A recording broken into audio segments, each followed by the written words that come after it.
what's up? What's up? It's your boy Klark Kent, the gent in the building. That's right, and it's your girl ReeDeem. What's up? What's up? And welcome to the Great Exposure. Right. Come get exposed. What's going on, sis? Oh, nothing much. You know, just chillaxing. Most definitely. But this is what I want to know. What are we doing later on? I don't know. That's a good question. I mean, because I am dressed, of course, for the occasion. Dressed to impress, I see. Right. And then you just got lined up.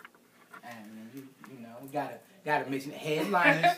Come get lined up. You see, I'm very, very crispy today.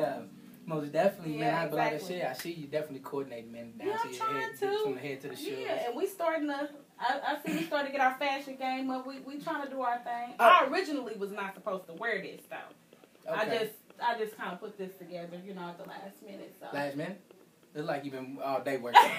You know what? Don't blast me like that. Most definitely though. Hey y'all, this is a great exposure though, man. So definitely, like last week, what we tell them, it's Black History Month. It's Black History Month. Most definitely. So we did say we're gonna kind of give y'all some stuff at the beginning. Right, exactly.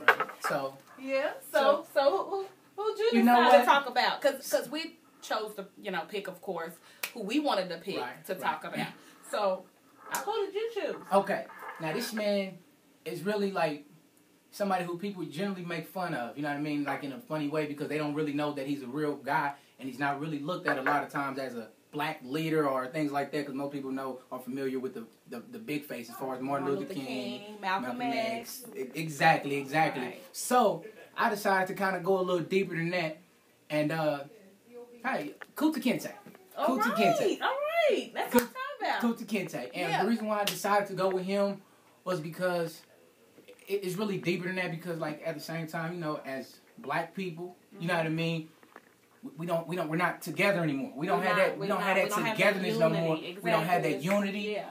And basically what has happened over time, you know what I mean, I feel we've been stripped of our identities, you know what I mean, as black kings and black queens. Because if we look back into Egypt and Africa, we were kings over there. You know what I mean? We were kings and queens. Queens and pharaohs and... People don't know. Yeah. Whatever. Queen Nefertiti's. You know what I'm saying? No, but so I really feel that we have been stripped of our identity, man. So I felt Kunta Kinte would be a good person for me to mention due to the fact that what he stood for. So everybody is familiar with Kunta Kinte getting beat. Yeah. Getting beat. And you know, a lot of times people associate, okay, because he was a runaway slave. And he kept running away and he kept getting, that's why he was getting beat. But basically what got me, what stoked my fire, so to speak, was the fact that they tried to name the man Toby. His name was Kunta Kinte in his country. When they came over here, they tried to give him his slave master name, you know what I mean, which was Toby. And as he kept running away, that's when they caught him, and then they got him. They tried to beat him, and they did beat him. And they wanted him to say his name was Toby. But this man endured a beating, got his foot cut off because he said, no, my name is Kunta Kinte. Your name is Toby. I want to hear you say it. Your name is Toby. You're going to learn to say your name. Let me hear you say it. What's your name? Kunta Kinte. Because he said, no, my name is Kunta Kinte. And they said, you're going to continue to get beat until you say your name is Toby. What?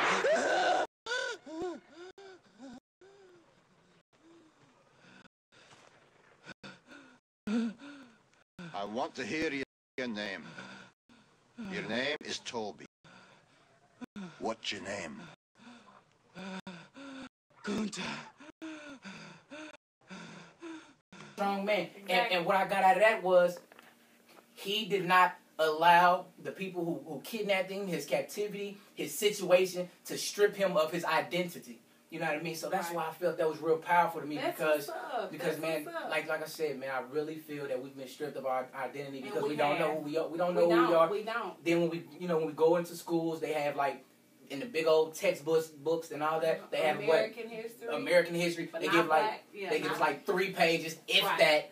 You know what I mean, of Martin Luther King and things like that, but none of our African history. Like they give us European history and even Indian history, you know what I mean? Right. So I just felt it was important to kind of bring him up and to say, y'all, man, let's stop letting the world for one, and then people around us who've been brainwashed, and people everywhere. Let's stop allowing them to strip us of our identity. We are kings and queens, and we should act like that. We should. You know what I mean? We should act accordingly. You know what I mean? So, be like Kunta Kinte in a lot of ways, man. Stay strong. Stand for something, because if you don't stand for nothing, you'll fall for anything. So, Kunta Kinte, man. That was dope. Salute. Man, and people really, really, really don't, they don't think about, you know, our culture and what we've been through, just as blacks, just amongst our community.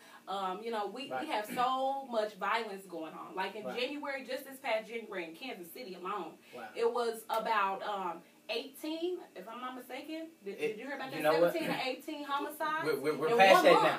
Yeah, I think we've been past that in January. I think we passed that in January. See, I didn't even know that. It's deep. Shout out to Chicago, man. I want y'all to stay strong, because y'all had like record numbers, like 40-something deaths.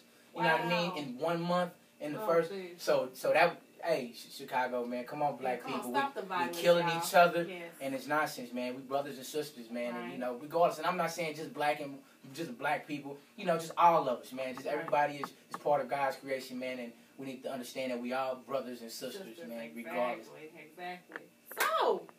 But who have you? I know you. Yeah, I know you want to get to who I picked. I chose Maya Angelou. Wow. She's a very, very strong woman. She's a civil rights activist. She wrote, you know, helped write plays. This lady writes poetry. I mean, what more can I say? She's a strong black woman, a strong leader. And she's still standing strong. She was on a couple of, well, maybe even one of Tyler Perry's movies. She also wrote poetry for the movie Poetic Justice, which is my favorite movie. Dope movie. Yeah, she wrote the poetry in there. Don't love Poetic Justice. Right, exactly. So Maya Angelou's doing her thing. Shout out to Maya Angelou. You are the reason why I continue to move forward as a young lady and do what I do. I look up to her. I greatly appreciate everything she's doing. Definitely. You know what? I knew that if God loved me, then I could do wonderful things. I could try great things, learn anything, achieve anything. For what could stand against me with God, since one person, any person with God, constitutes the majority? That knowledge humbles me, melts my bones, closes my ears, and it also liberates me. I am a big bird winging over high mountains and down into serene valleys. I am ripples of waves on silver seas. I am a spring leaf trembling in anticipation. You know what? And one of my favorite books, if I'm not mistaken, I think it was written by Maya Angelou. I Know Why the Cage Bird Sing. That's it. Listen. And if you just listen to that in itself, you know what I mean, her book, I Know Why the Cage Bird Sing, because even like I said, in our situations, we can still be free. Don't let your situation strip you from your identity, because like I said, being who you are. Exactly. Most definitely, man. Yeah. Today, of course, is February the 9th, 2013. This is the 5th episode, okay? The 5th episode, and this is the first segment. I just want to keep y'all up on, you know, what's going on. You know what? We got some dope people. We got a good friend of yours. That's right, Camila. Miss Camila. She's a cosmetologist, et cetera, but we'll get all into that. And we got your homeboy coming, who? Dank Nitty. So what's up, baby boy? I see y'all, man. So get with us, man. It's a great exposure. Let's get it.